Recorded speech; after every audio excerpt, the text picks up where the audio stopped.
Hey everybody, I'm Benj. This is What Could Be Bad. Thanks for tuning back in with us. Today is a very special episode. We are in Beaver Creek, Colorado at the Vilar Performing Arts Center in the May Gallery. This is Pat Milbery. He's a cowboy artist who you're not a cowboy artist, I lied. You're a really good friend and a very special person in my life. We met when I was in the Vail Valley for the GoPro Mountain Games a few months ago. And so much has blossomed since then. It's been kind of an amazing thing that's transpired. You introduced me to a guy named James Kenley, who's actually on the other side of these cameras, helping us record this, and is a part of Mountains and Minds, which we are, here for. Yeah.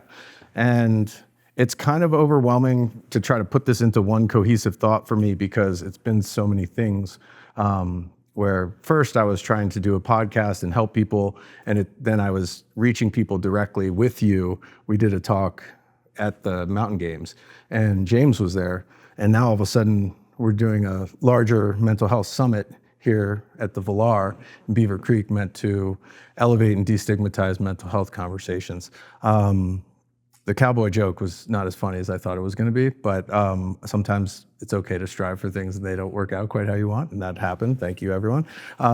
But the thing I got to lead this whole thing with is my feeling of like brotherhood with you and how we like immediately hit it off, I think, as friends. And we have such a like similar way of loving the world and people that it's very rare in my life that I've experienced that and met people who are like that. And it's really awesome that we approach that in very different ways. I'm a musician, you're a visual mural artist, and just, all kinds of art, let's be honest. And I get so excited when I meet people like that because it gives me energy and it inspires me. Meeting you then was at a very interesting time for me because the podcast was in the middle of the first season. I was still getting a feel for things. And when we were kind of tasked, I guess, by Dave Dressman, good friend who put us in touch, it was very much like, what are we going to do with this? What is this talk going to be?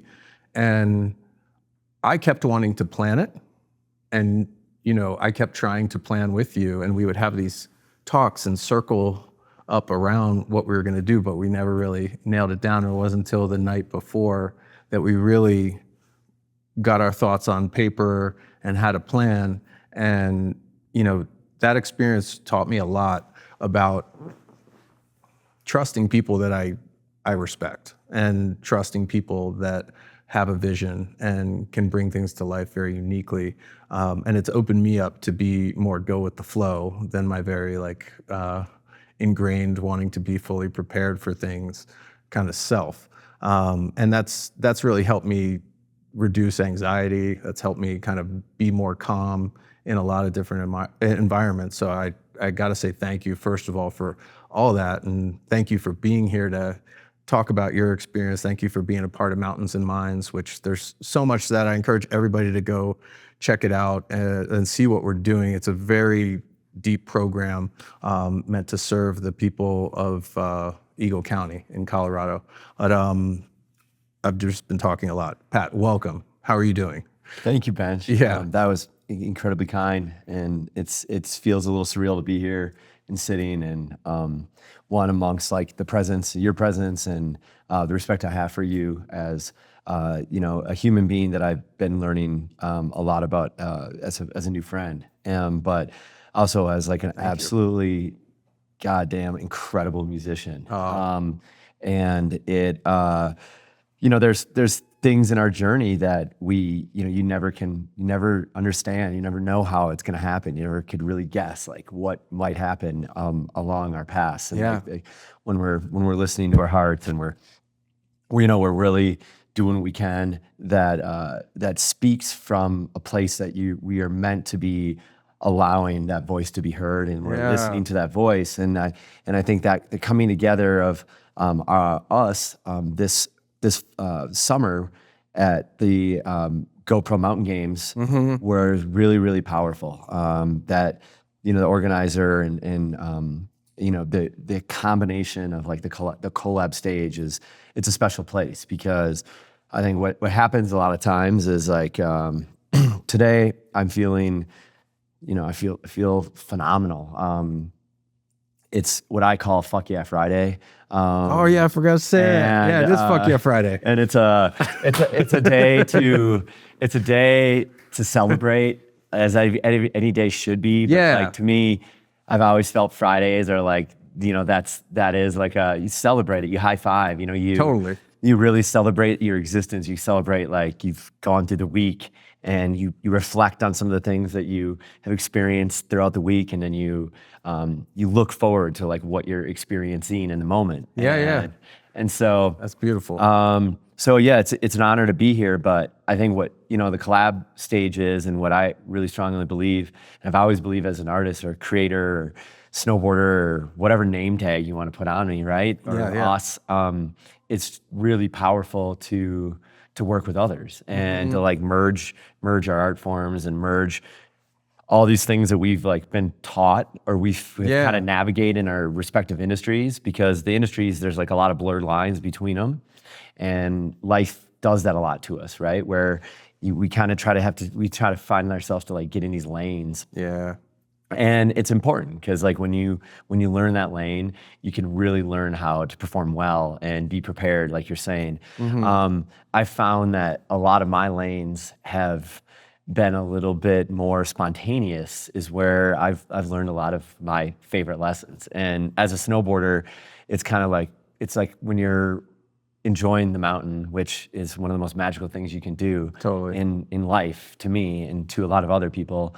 But when you're out there on that mountain, like you might see like an untouched like pow stash that dips into some trees, and you were not expecting that moment to happen. Yeah. And you dip on in there, and that could become like the most magical ride of like your day right there. But you had no trail map telling you to do that. There wasn't like a teacher or a parent or someone being like, oh, trees like 20 feet down, left-hand side, drop that. Unless you got a good homie, like choreographing your line in your headphones. Leading you down the mountain or something like that. Have you done that? Yeah, we've done a few choreographed or like spoken through on walkie-talkies, like in the backcountry. It's actually a really safe way to go about how you ride lines. I haven't done a lot of backcountry stuff, but that's interesting because I mean, you want to go where it's safe, and like somebody is still leading the way unknowingly. It's super important. Yeah, because a lot of times when you're up on top of different faces and cliff bands and stuff that can have easily like high avalanche danger, if you're not looking, if you don't have eyes below you, it really helps with the navigation, because you can't really see what's underneath you a lot of times unless you scope it from like a hike up, or if you're in like a heli and you're like charting the lines and then mapping them on a GPS. Okay. So, yeah. I think that's a good analogy for life, is like have a buddy who can help you through, the times where there's like unknown terrain ahead of you, right? Like I think that's the mentoring. I feel like, I mean, that's a huge element of how important mentors are in life. Yeah. And how we can act as mentors with and for each other, but also how we really having mentors in uncharted new parts of your life is so important. And if you have an opportunity to encounter someone that you have a lot of respect for, I've been doing a lot of asking lately, because I've taken some bigger risks that I feel really comfortable with on some level, and I'm not sure exactly why. Okay. But they've called me, and then I've just been asking for more help, more guidance, more mentoring, which has been from awesome. Individuals, or from like, I mean, we've talked about this a lot. Like we both have a strong tie to spiritual connections that are not exactly easily explainable, but we understand that language, I guess. And hopefully, like if you're listening to this, you I'm sure can get that some people can access a connection to people we've lost, or just like feelings that exist in our world that we're learning from when you encounter certain situations. I think we both have that kind of thing about us, but it's been nice to be vulnerable with each other about this. It's been really nice to be open and have that conversation, and feel okay and like being comfortable with that conversation. Totally. Sometimes it's like I've been concerned in my life about if you say something like that to someone, they're gonna be like, well, that dude's crazy. Like, I don't want to like have a conversation with him. But I think it's those like pieces of your personality that you let out that actually like result in the better connections with your own self as well as the people without you. And it's like we've been imprinted with this, like, don't do that stuff, which is why we're here elevating and destigmatizing mental health conversations, which is, I think, one of the things that we've really deeply connected on in a very short amount of time. I'm super grateful for that. But like for you, like who are your mentors that you find guidance from? Like where do you seek that? That's an awesome question. I would say kids. I really learn a lot. I really go back to kids a lot. And Love that. the element of playing and having fun and being really just open to new experiences. Yeah. Kids, a lot of times in general, I find myself like really learning how to relive in the moment more and like practicing living in the moment more rather than being so worried about what's happening next or what could happen, or just the weight of like, whether it's bills to responsibilities to, I have like 4 or 5 people that I'm responsible for with our team and with business. So there's a lot of pressure, to try your best to help others and also to provide. So I'd say kids are one of my favorite examples. I look to a lot of people in the world the path that's already been carved. So friends that I snowboard with that have been incredibly successful with either building brands and doing really well, or brands that I've ridden for throughout my snowboard career that have been really great guides for me. And to show that like as a snowboarder and someone that's chosen a completely different alternative path have become like extremely successful both as entrepreneurs and as well as like just having like carving out a lot of freedom for themselves in their life and journey with doing what they want to do. I've had some great mentors as musicians that have really taught me a lot about that persistence and like really working with with other members of bands and like just having a really like open dynamic, which has been really powerful. Awesome. I feel like I have like I can relate to that one. Yeah.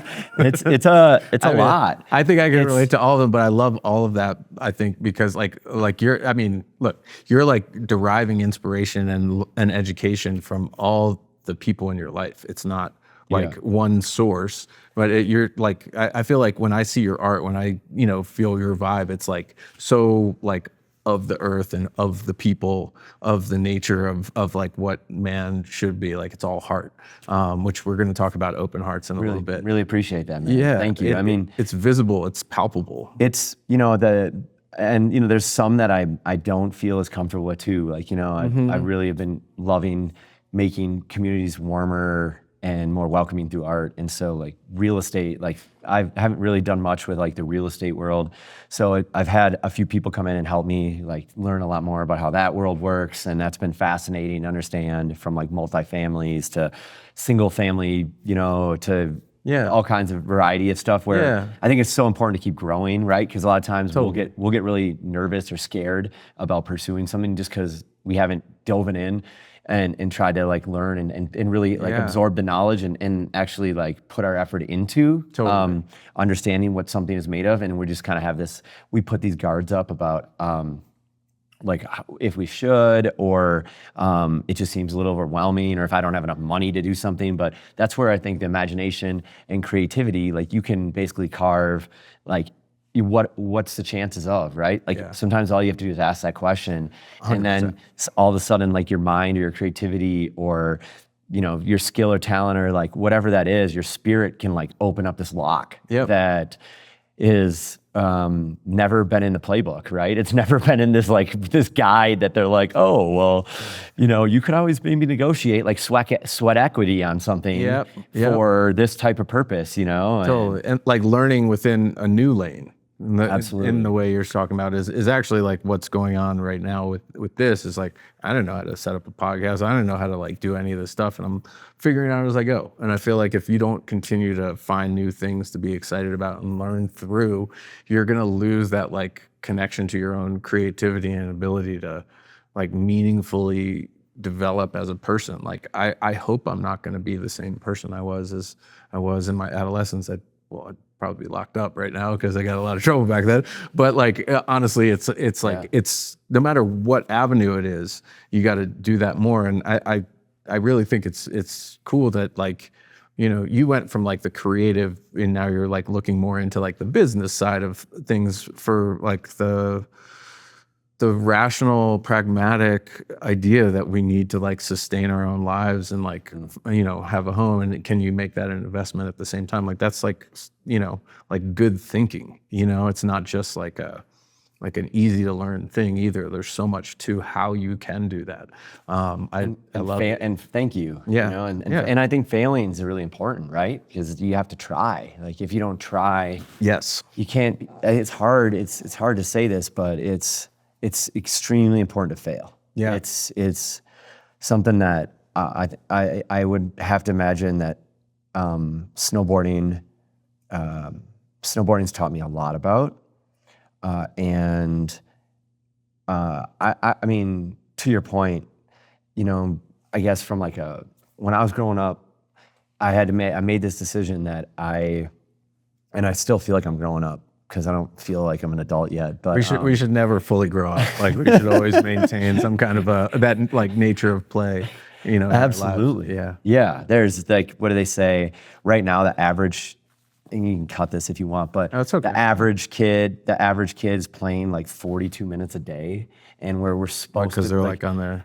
no, just like the way the system's run, like the way schools don't give kids much time at recess, and it's like lunch takes longer, and then that lunch and recess time is an equivalent time to like what they're supposed to be quote unquote playing, and then after school, a lot of kids aren't as nearly as engaged with like outdoor athletics and just being active. So the percentage of the time that a human should be playing, whether it's a kid or an adult, is at least probably 2 to 2.5 hours a day. If you know, just being active and being out. But the average, kid, for instance, is like 40 minutes a day. That doesn't seem nearly enough. Like just having a 5-year-old at home, like that if that was all my kid played for, I'd have a lot of problems getting him to sleep. And where does the energy go? Yeah, totally. Right? Like, and that's where like where does the energy go? Yeah, right? Where is it flowing? Right? Because a lot of times when we're active, we're really channeling all kinds of thoughts and new ideas and having fun. And,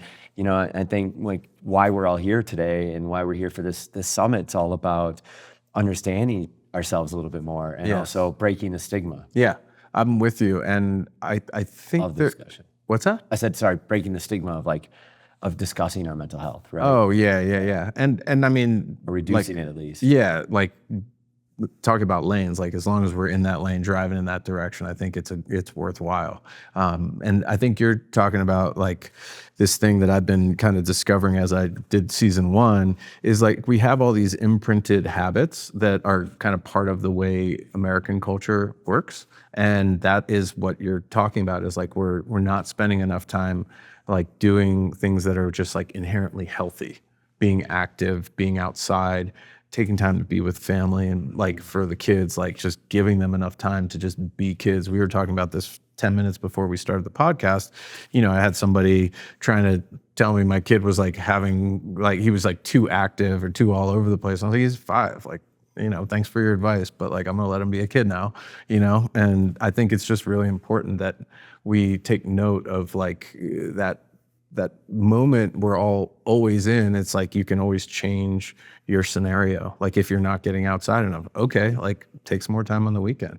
Okay, like wake up a little earlier and go for a walk. Like there's ways to do it. It's not, I don't think we have like an easy circumstance to shift out of our norms. Mm-hmm. And that's part of why I'm doing this, why we're talking about what we're talking about at Mountains and Minds in general. And why I think we've bonded is because we both see that side of stuff. So I give you a lot of respect with that choice of action that you take in with your 5-year-old, right? Because that age is you're very impressionable. And as a parent, a lot of the things that you're teaching your kids at that age will stick. Mm-hmm.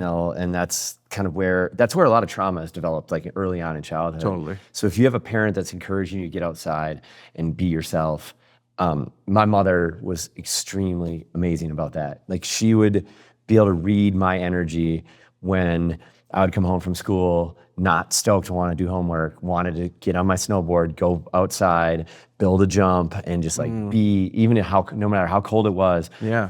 I just had the hardest time. She had the hardest time allowing me to cooperate, to like be motivated at all, to do extra work after I just spent like 7 hours in school, you know? So she'd be, the number one thing she'd always tell me, which I thought was amazing during the winter months, was like, just go have fun, go snowboard, go for an hour. That's awesome. And go do your thing. Yeah. And one, I think like, it was psychologically extremely wise of her, because when you're doing something that makes you happy, the end result is gonna typically prove more of a happy existence with your parents and in the house and those energy levels.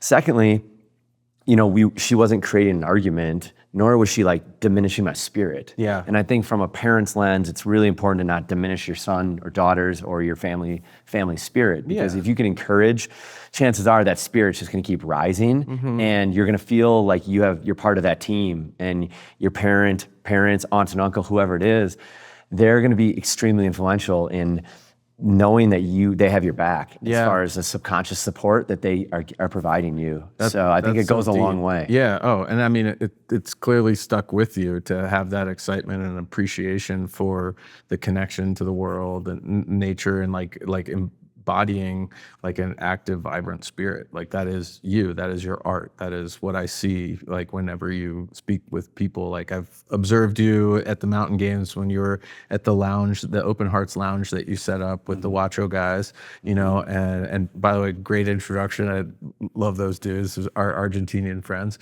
You know, that like seeing you with people is that like you are like encouraging and you are positive, and there needs to be more of that. And I'm happy that, you know, you received that at a young age, because it stayed with you. We need more of that in the world. Thank you. Yeah, totally. But it's a practice, right? Like I have to catch myself so many times a day where I'm like, all right, take a breath. Yeah. Mel Robbins has got that great technique, the 5, 4, 3, 2, 1 technique. I use that a lot. Wait, I don't know if I've heard that one. So shout out to Mel Robbins. She's an incredible human, amazing mother, podcaster. Like I just love her philosophies, and I practice a couple of her major techniques. Like a high five technique is where you high five yourself in the mirror. Okay. And it's a really powerful exchange to yourself, as far as like allowing yourself to tell yourself you can do it. Yeah. And believing in yourself and having that point of contact, because it's proven, whether it's sports teams, the human nature, it's like the high five is a really powerful like exchange of like, we got this, like elevated energy and believing in another person. You don't hit the mirror too hard though, right? Oh, no mirror contact. Okay.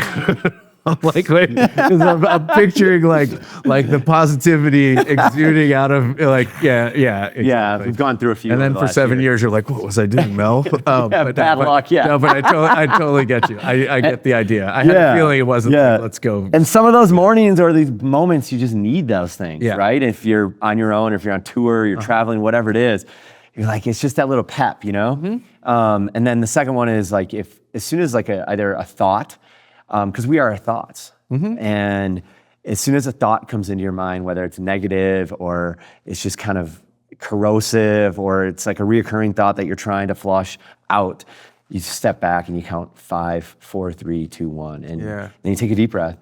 And if that's still there, do it again. Yeah. And then just keep applying that. And it's pretty powerful how we can retrain our minds and brains to think, it's like to not think and not allow. Yeah, it's like a recurring meditation until you like get the thoughts away. You're not centering in on just the, like for me, it's breath work, like reducing your thoughts down to just focusing on your breath. And all of a sudden you've like calmed your entire nervous system down. And that's a big deal for me. Powerful. It's really powerful. Yeah. And we are the controllers of this, right? We're the ones that we have to live with ourselves. We get to live with ourselves every single day. Totally. So these type of techniques and this type of understanding of our chemistry and 100%. our ability to, the power of our breath, you know? Yeah. And the power of our ability to control our own mind and body, like our ability to understand that we can have an effect on ourselves like that. That is something I've been working towards doing, like, I don't know if I should say better, but like more often, where I'm like, I'm not just reacting, I'm processing and then producing the reaction that I would like to see in myself. I think dealing with like anxiety a lot, when you're in one of those loops, you react with your anxiety if you don't take that breath, if you don't take a step back. So I benefit when I actually like don't respond right away. And sometimes people, I have to interact with, whether it's my lovely wife or the band or something, I'll check out of a conversation for some time because I'm not ready, because something like I have too many thoughts to sift. And I think it's one of those things, like we're in such like I call it like the Amazon mentality of like you got to respond right away. You got to get what you want right away, whatever that is. Like it's okay to take some space. It's okay to have some time for all that.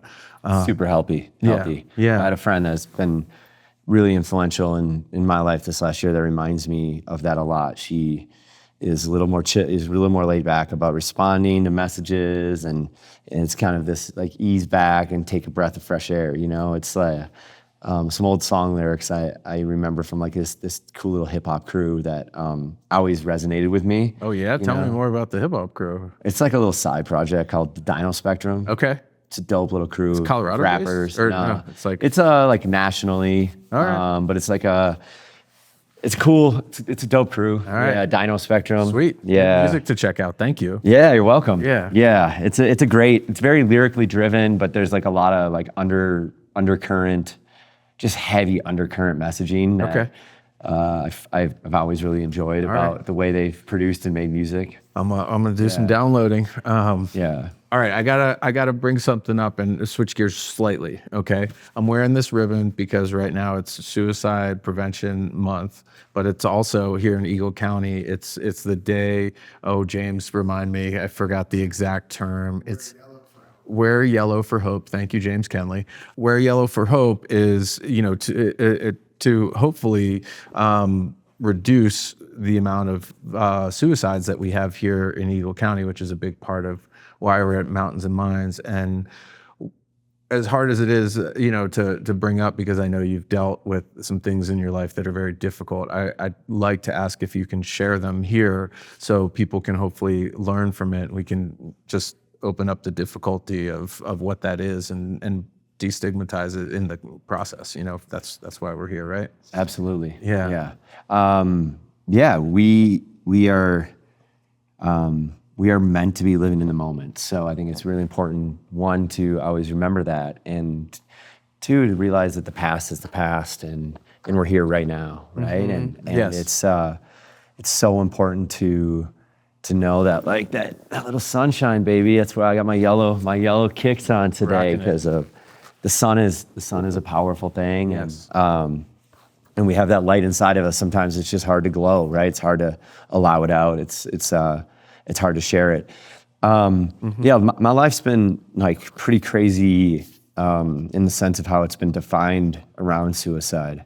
I haven't had too many, like I've had suicidal thoughts like here and there, but I have been able to catch myself through just realizing like how important, how like grateful I am to have like so many, how beautiful this world is, and like the amount of experiences I've had throughout my existence. And also like just really diving in on books like the Four Agreements, where, it's like you can't take things personally. It's a really hard thing to do, but it's like so incredibly important to realize and remember. And a lot of times we take heavy hits in regards to like in a personal, like deep, And as an empathetic person, I kind of feel the weight of the world a little bit more, I would say, as a creator and a visual artist, and just someone that cares about people. And I know you do. Yeah. as a feminist. And we're both feminists. And hopefully they're running the world pretty soon. And an environmentalist. I really love this planet and feel so grateful to be coexisting in it. I had some stuff early on. It was interesting kind of how I feel like the alignment all occurred. I was young. I was like a rowdy little teenager, kind of moody, but rowdy, kind of really quiet at that time, actually. I was pretty quiet in my early existence. I just was absorbing a lot, I was learning and just listening a lot. And I still try to listen a lot because I think it's one of the most important skills we can have. But it is. I had a moment where it was, suicide. It was something I didn't really even know I didn't even know existed. I mean, I like hear it in songs, but like the lyric never registered to me, and it never really it was like one of those words in the vocabulary you like didn't really I never like looked into it. I was like, whatever, I just like listened to it and then didn't really put two and two together. Yeah. And it was like a night my sister and I were watching some television, and my mom, like the phone rang, and back with corded phones, right, where the house phone was a thing. And she was in the kitchen cooking, and all of a sudden we were just like geeking out on the like watching TV together, and all of a sudden like just a violent scream from my mom, and my sister and I kind of were like zombies because we're watching TV, but we're like, whoa. And we both kind of look back, and we just like see tears, like she's just bawling, and like tears, like, waterfalls run out of her eyes, and it's like shaking. And I had never really seen my mom like that. I seen her like in some panic scenarios, but I never like seen her in that moment. And the only thing I felt like I needed to do is go up and hug her. I was like, "Are you okay?" And she couldn't talk. She was just like so choked up.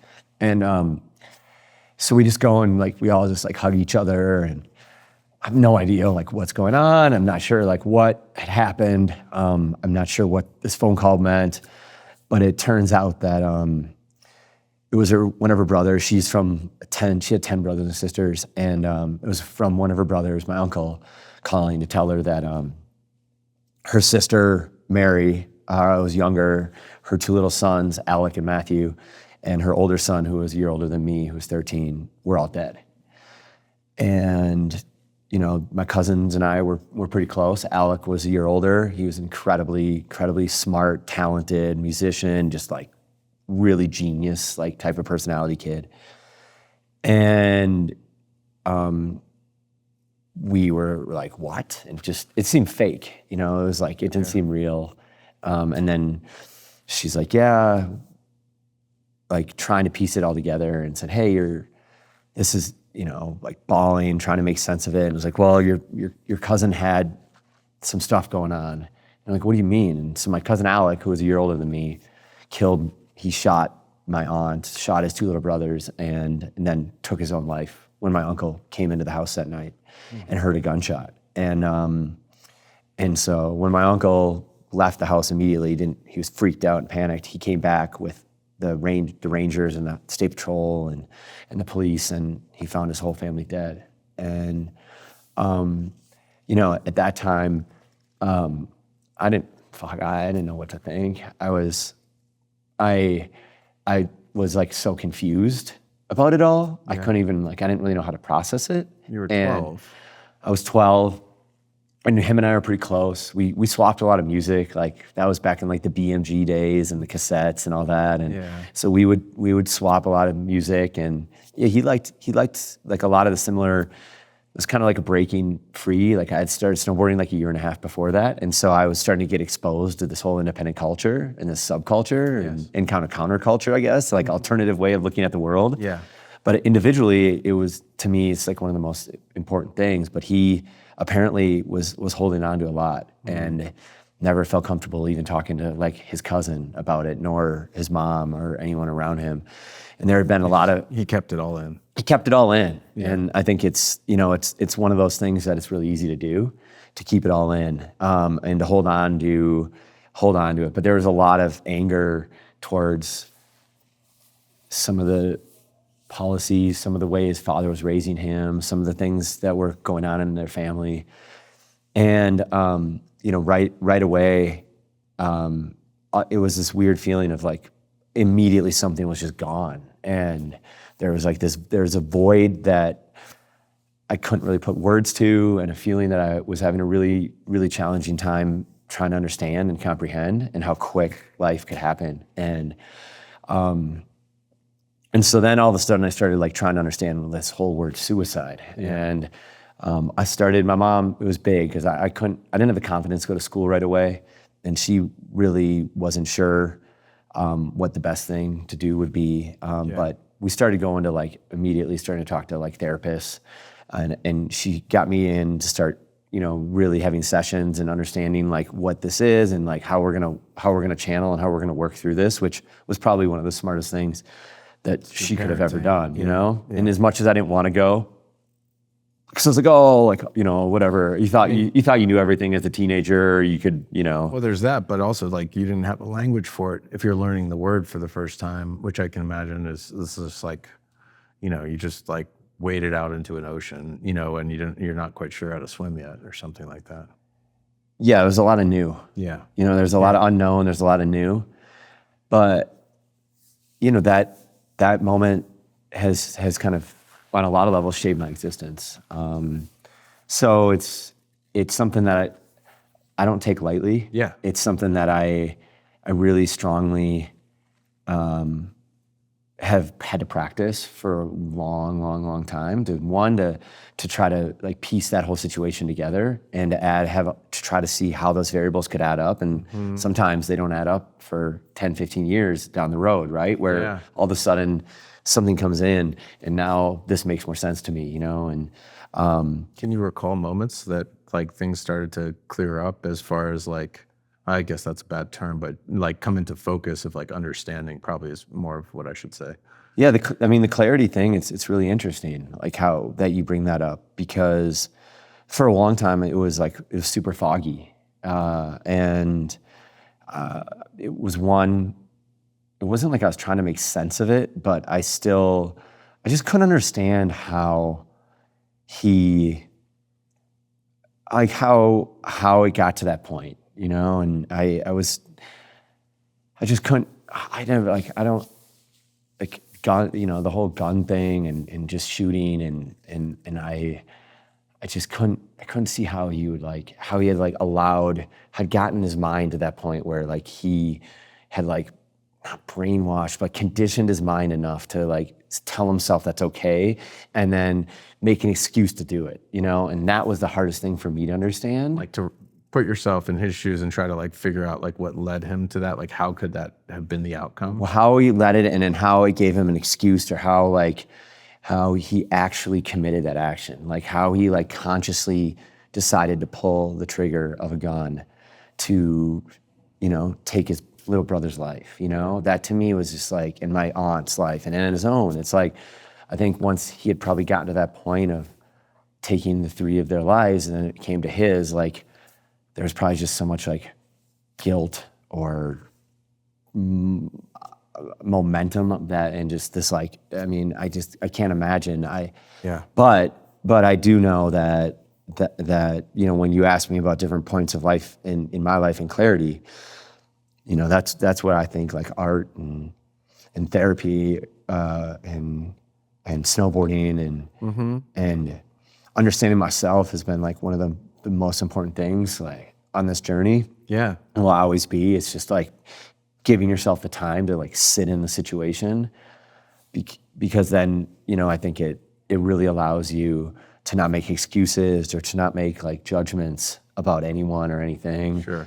To know that there's probably a lot more behind each one of our doors, right? So it's like before you start, reacting to someone, or before you start like trying to victimize someone or try to put yourself above someone or try to honk your horn or flick someone off or whatever it might be, and realize like, take that deep breath and realize that like maybe there's a reason why there's a trigger right there, maybe there's a reason why they're really aggravated or upset, and maybe it'd be really smart to not put that person like closer to that edge, Yeah.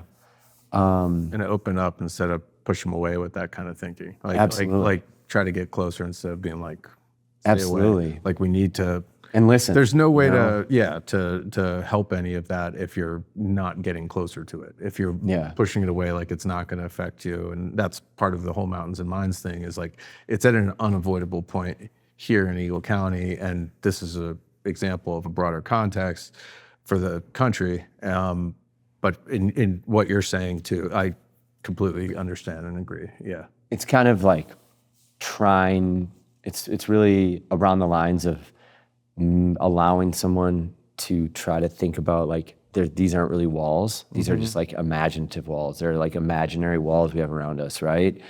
And allowing those walls to be like broken down and realize that, and just trying to process that they're not there, that we don't have these walls. We're all, our hearts and our spirits and who we are as, whether you live 5 minutes down the road or 2,000 miles away, we're really interconnected through our frequencies and our vibration through our hearts, you know? And our hearts and these currents are so interconnected that that's where I think when you become a little bit more in touch with like elements of spirituality and are able to believe in this, like in these connections of like how these vibrational frequencies are and that they do work and they do exist. Yeah. You can, then you can call your angels more. You can listen to a lot of signs, and these omens along your journey really like allow you to feel super interconnected without having to have a physical body right here in front of you, or like someone right there, or maybe someone will come in to a moment of your life when you really need that person, and that's maybe a calling, or that's like a kind of an interconnected current of like how we can really exist and believe in our existence together. Yeah, I completely am with you. And I think that for me, just to relate directly to this, in my life, opening up to being open, being vulnerable with my own issues, and having, also gotten to the point where I was very close to the end in my own home, like near my child, near my wife, and being in such a bad place for like days at a time,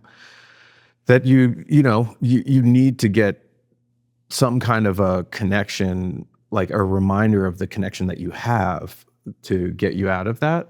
And to me, like what was interesting in mine was like I was missing shows with the band, which was killing me because I lost my identity. That's like all I've been for 25 years at that point. That's all I knew. And I was just so detached from that. And I couldn't be a father the way I wanted to be a father. I was just very angry and all that. But it was actually when I opened up and told people like, hey, I'm not missing these shows because the guys like booted me from the band or something like that. I'm missing them because I'm ill, and at that point, the first time I did it, I didn't share about the mental health stuff that was beginning to be understood, but it was focused on the physical. But it was really like I had a sense that this stuff was there, and I didn't openly go there in full. But even just that first sharing of this is what's going on, and being like reaching out to people to tell them like this shit's bothering me. I got so much of a response of support and love, and I mean, I think that there's a lot of fear in that, right? There's a lot of possible judgment, and and I mean, but then all of a sudden, once you start reaching out and putting yourself out there, you realize how much love there is for you. That's what I was getting to. Is like, like I feel like we're like living in a time where everybody's like so angry, but they're like angry at this amorphous idea that like there's only like A or B in our world, or in our country or whatever. And there's so much gray, and there's so much connective tissue between us all that like once you say like, hey, I'm hurting, like in droves, people are going to show up. And it's about adapting a new form of communication, right? We operate on indirect communication these days as human beings, right? A lot of our communication is not direct. Yeah. So that's what I've had to find and really learn how to adapt to like indirect communication. Yeah. Where I will call people every day. I'll take the time to call someone that I love, to call James Kenley, to call my dad, to call whoever, like someone I met like 15 years ago, just be like, what up? Like those photos you shot of me snowboarding 15 years ago at that moment, I cannot tell you how amazing that was. Looking back at those like moments that can bring you some joy is also another source of like, okay, like my life isn't just this moment I'm in. Like it's been all these different points that like make up the sum of my... That exercise is why I would say is one of the most important things. That's what I get so enthusiastic. You'll hear my tone raised, right? The enthusiasm behind that exercise is such an important one that I'd put out there to everyone. Like, go take these, like, you've had these beautiful moments in life. You've had fun. You continue to have fun. You have a lot of things that gratitude makes us be like thankful for, right? Yeah. So I go into this like snapshot mode and I go back and I'm like that. Woo! woo, like I climbed up a building, took 2 car mats, jumped off the roof of this building into this teeny little like 4-foot transition on my snowboard. Had it published in a magazine. And I go back to like holding my little niece for the first time. And it was just like, oh, this precious pure. Then I go back to hugging my mom while she was, dying from cancer, and realizing how important that moment was that I had with her at that time. Then I'm like, wow, I open up these sunglasses and I said, holy crap, like we have a sunglass line out right now. This is amazing. And I remember like jumping off cliffs on my sword. I remember skateboarding with friends and like thrashing myself downstairs, like head first, cuts all over my body, and be like, dude, that was gnarly. Get back up and then do it again, And you start realizing all these moments of like my dad sneaking, shakes home from Dairy Queen because my mom never liked him to have all the sweets. Just like funny little, I'm hiding for you, Dad. I'm covering for you, Sneaking into concerts, like so many moments that have made who you are. And it like had adrenaline and allowed you to be the person you are right now. And all those things, when you can go back and feel that.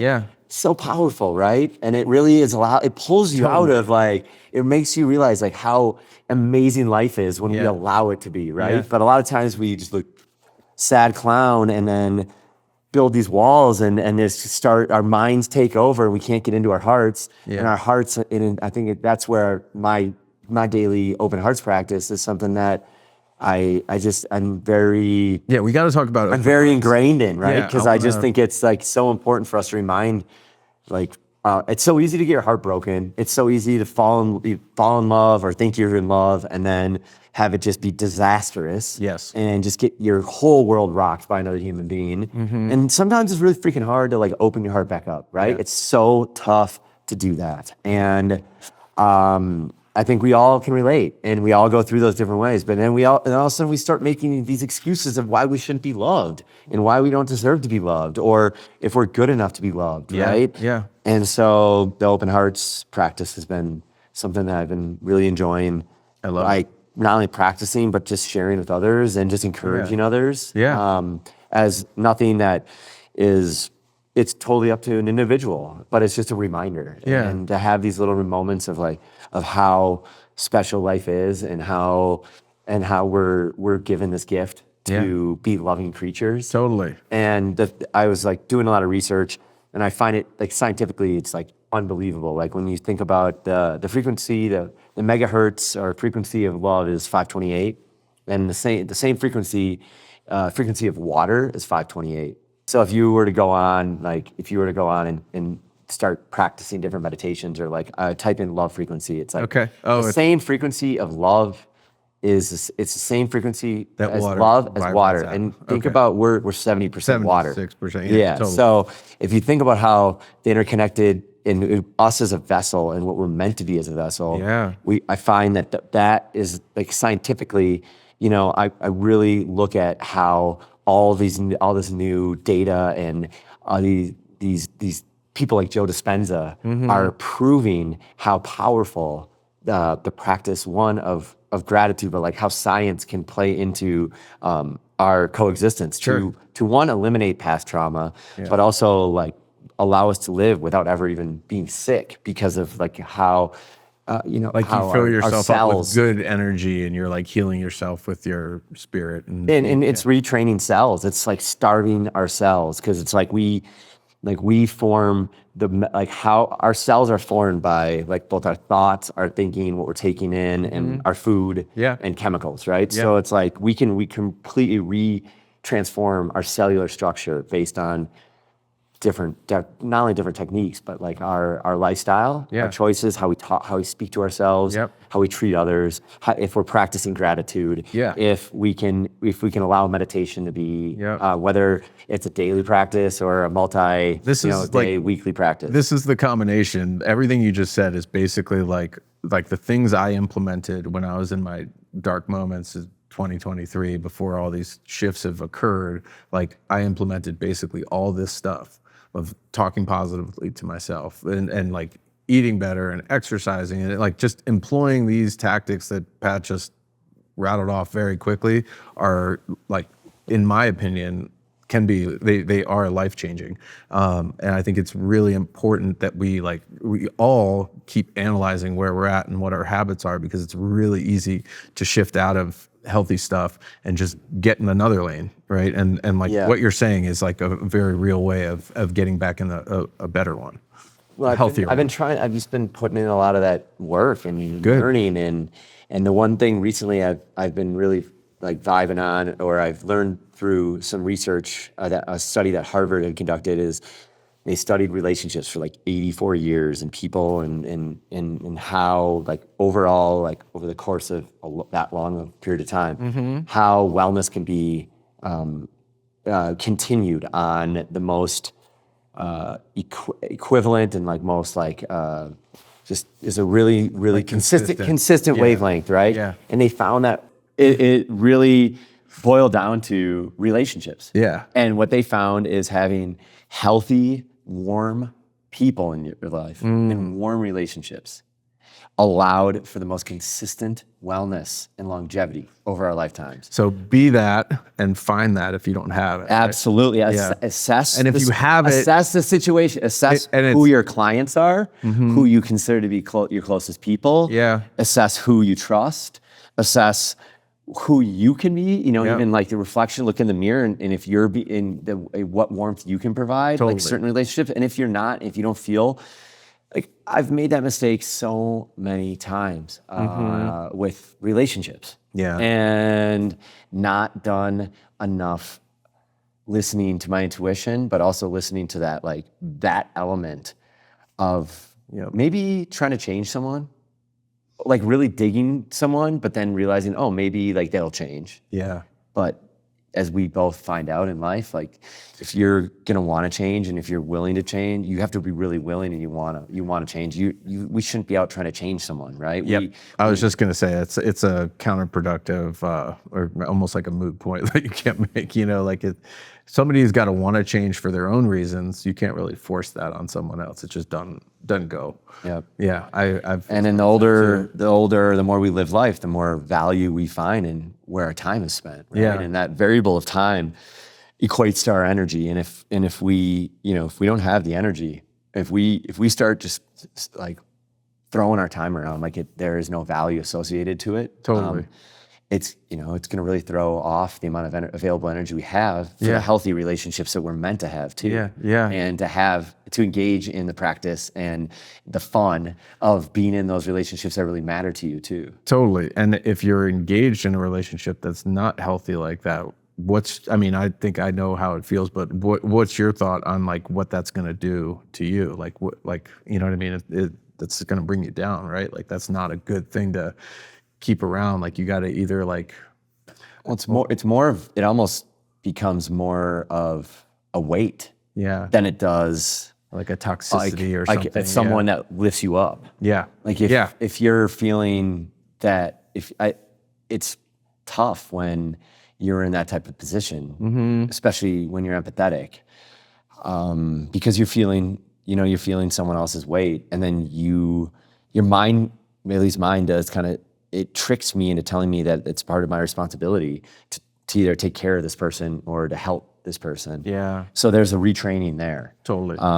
And that's a tough one, because people it's easy for us as humans to get caught in that scenario, in an area of stagnation that we don't often recognize as stagnation. We just recognize as normal. But then when you really start feeling wow, and you start assessing your balance, your energy, your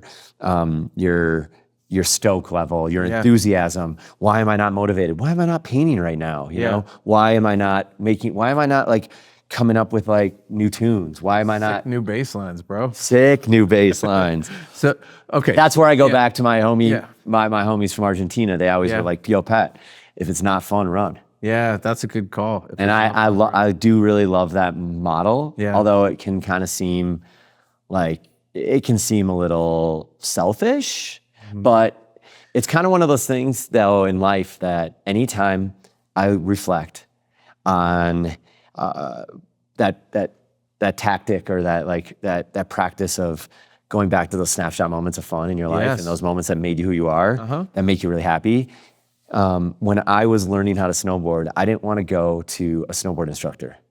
I wanted to watch a pro. I wanted to like look at a pro or someone ride that I really admired their style and not necessarily mimic it, but realize and understand what kind of flow state they're in. And then watch their style and realize, wow, like that person's just like flowing. They're in a groove, right? Like a good musician, you know, like a great dancer. Just thinking of like analogies with that, my friend. Yeah. Like a good dancer, whatever it is. And then, so for me, I never wanted to kind of go about like the traditional ways of learning from like a regimented way of learning. Yeah. So when I was snowboarding, that's how I was learning more of like a DIY and like really observing others. And now I think I do it a lot with like entrepreneurs and like people like a Lewis Howes or Jay Shetty or, you know, these incredible men, people, women that are like neuroscientists or have just really carved out a really cool niche in their respective community paths. Yeah. And I think you learn through discipline, but you learn through fun, right? Yes, when I was helping kids learn how to snowboard, like thousands of kids, I was able to help like teach or advise or just inspire, hopefully, whatnot. I'm sure you did. Yeah. It was about having fun. And when I had a crew with me and traveling on the road, the only thing I really gave them as far as like perimeters or rules was just like, be respectful of those kids and do your best. Yeah. Don't put them in dangerous scenarios if they weren't ready for it. So don't push them too much, right? And have fun. Because if you're having fun and you're having fun with them, they're gonna start learning and they're not even gonna realize they're learning. Because they're not forcing themselves, they're just kind of like going with it, they're going with the flow. And I think whenever we make a lot of the decisions in our life, everything just flows. And you don't even realize you're learning and what you're experiencing, and then you step back and you're like, damn, look what I just did. Yeah, you know? absolutely. I think it's like when you get on the right path or you're in the right lane, things flow, things are fun. You know, it reveals itself as you go, why you're in that lane, why you're on that path.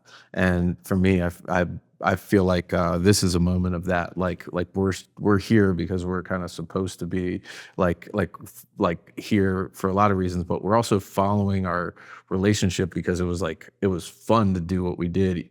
Even though it was tough, it was challenging. Like we reached people. I mean, I've made new friends. James is sitting here, you know, like I've made new friends. I've connected with the world in new ways because of like just getting up there and being open with people at mountain games. Like so much stuff has flowed out of that, very quickly too. Like arguably, like mountains and mines should probably be next year. But like we're pushing because this is needed. It's flowing. It's fun and it's meaningful.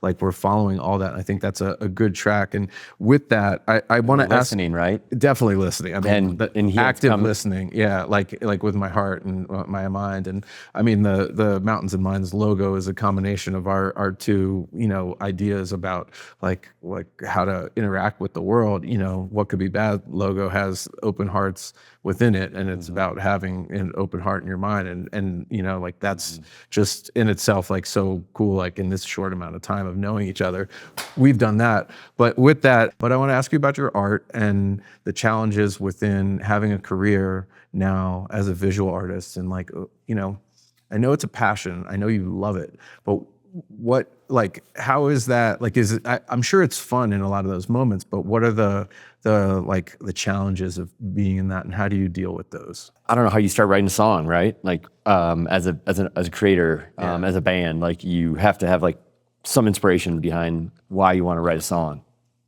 or how you want to write a song. So when I made the transition, it was really loved creating as a young kid, and then started creating more athletically, like with skating and snowboarding, and then that became my career for a long time as a professional snowboarder. And then I had some brand directors while I was riding for some different companies and as sponsors reach out and say, I heard you like to draw and paint and create. And so that I'd give them my sketchbook, and then they would pick out different things they thought could be kind of cool for different products. So there was a confidence booster, definitely like a dopamine hit. They're and like, someone wanting someone wanting some art to put on a product. And I never had really thought about that as much. But I never really asked the question too. But then as soon as I was approached about that, I thought, wow, this is pretty rad. Like to put art on products and have people have fun and be like expressing themselves and snowboarding and doing their thing, wearing something you had drawn, designed, or whatever, created. And then it grew from that into going on like tours with brands like in Japan and doing art in stores for different accounts. So I got offered to come paint and do like live pieces of art. And then that was, and people were like, I mean, my art all of a sudden was like, where I grew up in Minnesota, then I've been here for a couple decades here in Colorado, and then all of a sudden it transformed and like jumped across the ocean and was in like Tokyo, Japan, and all around like Asia, and then which was really powerful to realize how that was happening and to watch that momentum and just allow it to have some confidence. Yep. And so I just went with it, and it felt right and it felt fun, and kept creating. And whenever I wasn't snowboarding, I was creating. And then started getting like approached a lot about working on projects and had, I had some hardships. My mom passed away about 19 years ago from cancer. And very sorry, Pat. And thank you. And my mom was like she always will be and still is every day, like the biggest supporter to encourage myself and my friends to just do what they love to do. And and she always believed in us, you know? And so I always went back to my mom and the belief that she had in others and myself. And I started realizing that, there's something more I think I could give and want to put out to the world. Yep. And I was pretty scared for a long time to not identify solely as like a snowboarder, right? I was like, my ego was very, whatever I thought, I didn't think I had an ego, and I didn't feel like I came off with an ego to people, but then I realized, dude, I got an ego. And my ego was like talking pretty heavily to me about this whole name tag, this whole career as a snowboarder and being like considered to be a snowboarder and identifying as a snowboarder. Yeah. And as soon as I started working on that, which took a long time, and I've always expressed myself more creatively in a snowboard. So I always felt like I was more of an artistic snowboarder, and I carved my lane, and that's where my success was with snowboarding. Okay. And that's what I'll always be as a snowboarder.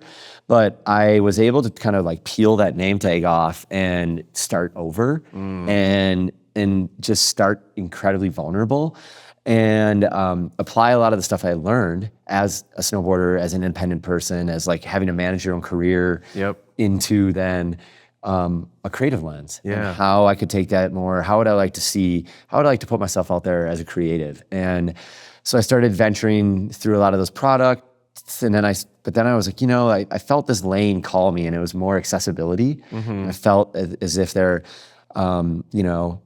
art is a beautiful thing. It's very subjective, but it oftentimes is restricted as far as like if you have the price tag, Sure. If you can get into a museum, if you're paying to get into that museum, if you can get into these galleries, if your art can be hung up. And I thought to myself, man, I came from like creators, like musicians that like use their voice to get them somewhere. I came around, and I grew up around snowboarders and skaters that like you put in that time, you fell and you learn and you put in that time, and that's how that got you to a place, right? So from an artist lens, I thought that a lot of my favorite artists were kind of came up through that upbringing and that mentality. Yep. So I really started focusing on like putting just stuff out in the streets and doing a lot that I wasn't ever making money on. I just was putting it out there. Yeah. And a lot of missions. I needed that adrenaline still because a lot of my snowboarding was based on adrenaline. So I'd go out and do a ton of illegal missions of putting stuff on private property, climbing roofs, climbing up billboards, where you're at now. Like actually doing like what do they call it? Like your commission projects. It's been a really interesting transition. Yeah. Because it went from like never asking permission to then getting approached and getting paid, getting offered money to create. And that was a really interesting step for me to take. Sure, yeah. It's not that I was doing any of those things for a purpose of getting myself noticed. It was more of like it was more of like an expression, and it was kind of like a game right? In a sense of what could you go do? Yeah. How could you challenge yourself? How could you like just get up and like keep getting out there and putting things in like unusual places and then just continuing to evolve, right? Yeah. And not allowing the system to tell you what you can and can't do. So gratefully, you know, the more exposure to, especially on a lot of music venues, that I started to paint and getting asked to paint or having opportunities to paint. We had a lot of people support myself and my friends for loving to do what we did. Yeah. And then just started being able to paint more and more. And I felt a calling one year when I was on a snowboard tour. It was like 11th year of these snowboard camps that I was doing with a crew all around the US that I had started.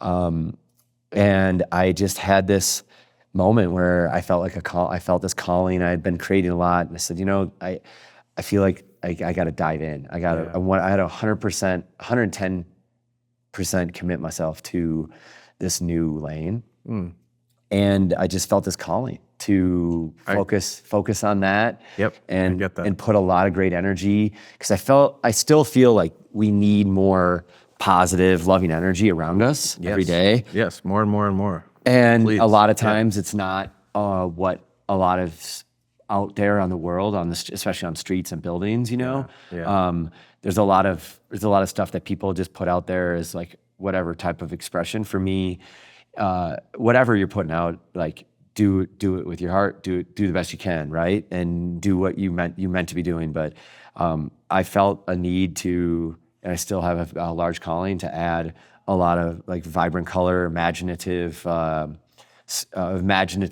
of work and creativity that can be interpreted on however levels, but hopefully brightens up someone's day. Yeah, I don't know how Hopefully anybody sends a could message of love. see your art and not have a brighter day and feel like the vibrancy of life and the appreciation for like the beauty of our world. Because to me, it's like it's very direct. The correlation between the two is very direct with the scenes that you paint. And if anybody hasn't seen Pat's art, like Google Pat Milbery, please, because you're missing out on a lot of really beautiful art. And it's all over the place now. I'm thankful that like your imprint has become a part of Colorado. Like, you know, James was telling a story when he like went to a show with you and you were just like, basically like everybody was coming up to you because they knew who you were, because you'd been obviously like doing all these things that are in front of people, but also like you're so open and loving with how you carry yourself in all environments that, you know, at just any spot, people are going to come up and give you that right back, which I think is just like a gift, a beautiful blessing for people to feel, and hopefully like it resonates with them and they carry that away from the exchange. Thank you. Yeah. I think community is really important involved. And I think it's really important for us I like to have community involved in a lot of my art, because if it's a day that I can feel and I can extend myself and be open for people to come paint with me, whether they're young kids or families or people that are artists that like are really just trying to figure out how to paint larger scale, or grandparents like looking over their nieces and nephews, like community, that community building Finding ways exercise. to like bond and It's relate. huge. Yeah, it's huge. And it brings us together. Whereas like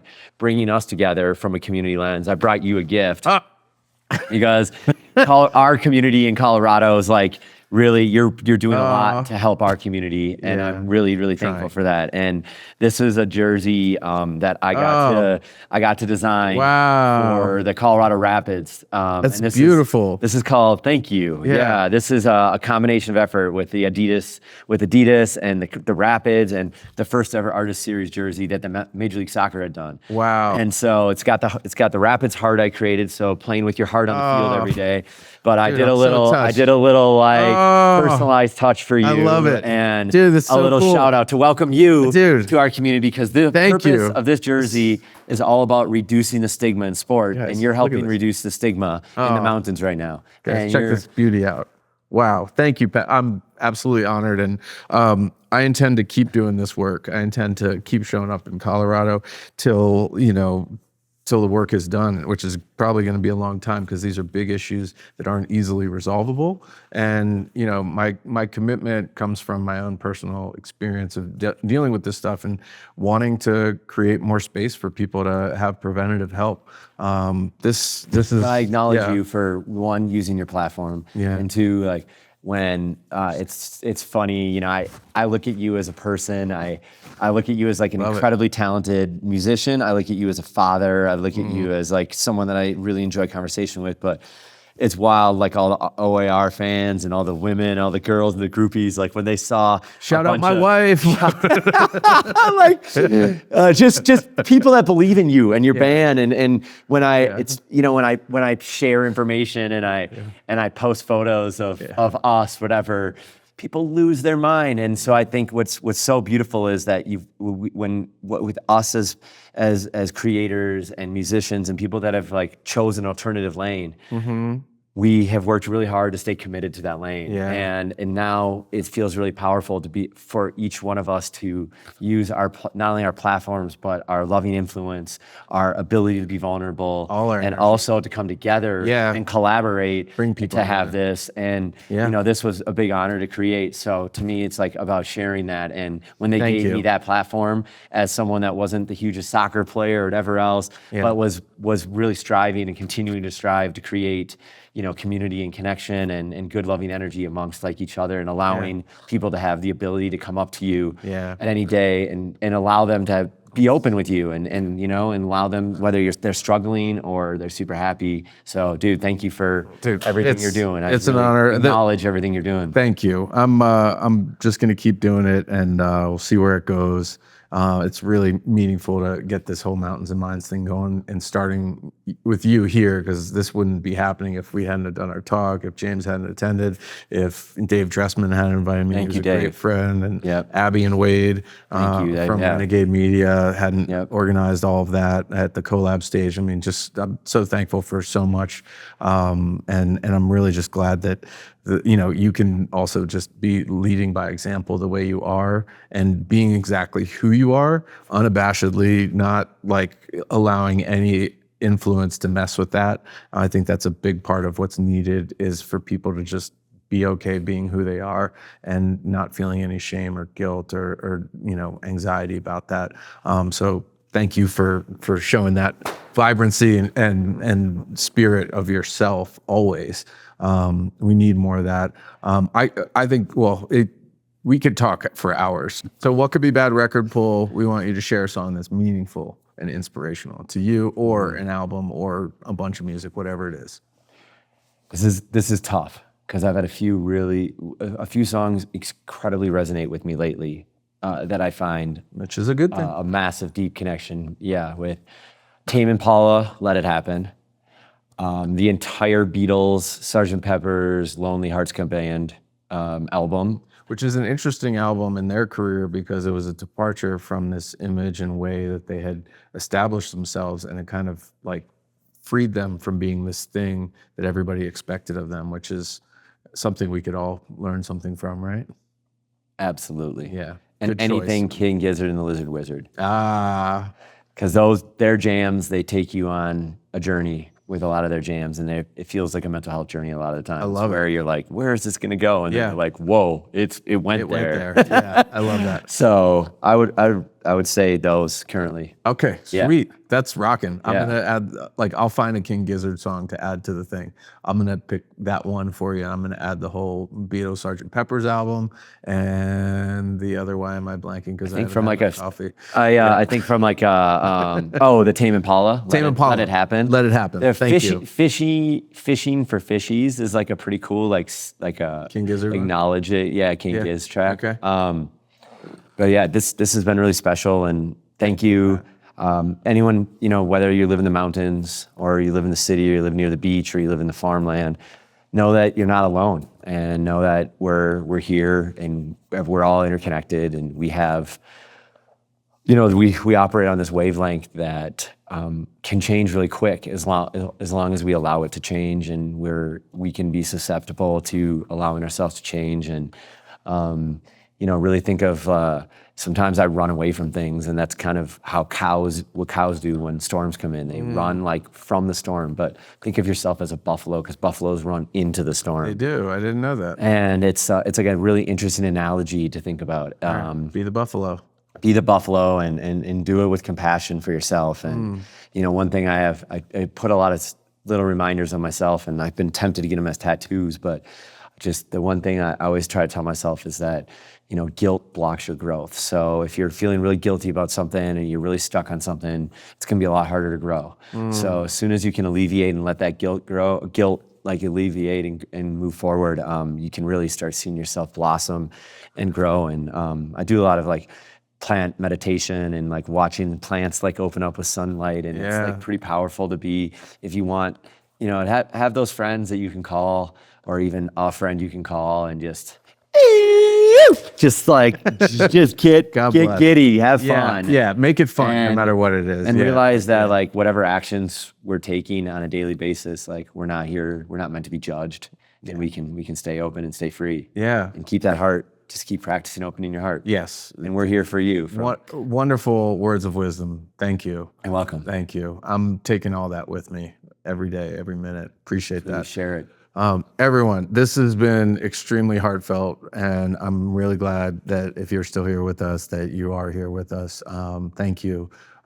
Remember to be good to yourselves, be good to others, and we'll see you on the next What Could Be Bad podcast. Thanks.